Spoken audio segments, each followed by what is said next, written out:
ఓ post man కు ఏమైందేమో కానీ బట్వాడా చేయాల్సిన ఆధార్ పాన్ కార్డులను కట్టకట్టి చెత్తబడిలో పడేశాడు.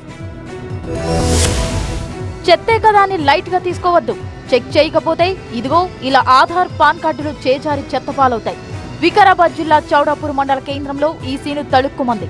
చెత్తబండిలో 2000కు పైగా ఆధార్ పాన్ ఏటీఎం కార్డులు బయటపడ్డాయి. సాయిలు అనే వ్యక్తి చెత్త ట్రాక్టర్లో ఆధార్ కార్డులను చూసి షాక్ అయ్యాడు.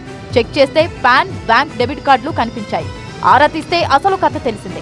ఎవరి కార్డులను వాళ్లకు బట్వాడా చేయాల్సిన పోస్ట్ మాస్టర్ నరసింహులు వీటన్నిటినీ కట్టి చెత్తకుప్పలో పడేసినట్టు గుర్తించారు.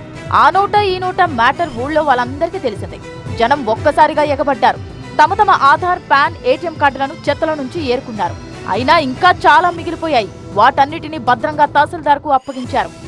2011 నుంచి ఇప్పటి వరకు బట్వాడా చేయాల్సిన కార్డులను తన దగ్గరే అట్టిపెట్టుకున్న పోస్ట్ మాస్టర్ నరసింహులు వాటన్నిటినీ చెత్తకుప్పలో పడేయడం వెనుక మర్మమేంటి? దర్యాప్తు జరిపి చట్ట ప్రకారం చర్యలు తీసుకుంటామన్నారు చౌడాపూర్ తహసీల్దార్ ప్రభులు. స్వాధీనం చేసుకున్న కార్డులను సంబంధిత వ్యక్తులకు అందిస్తామన్నారు.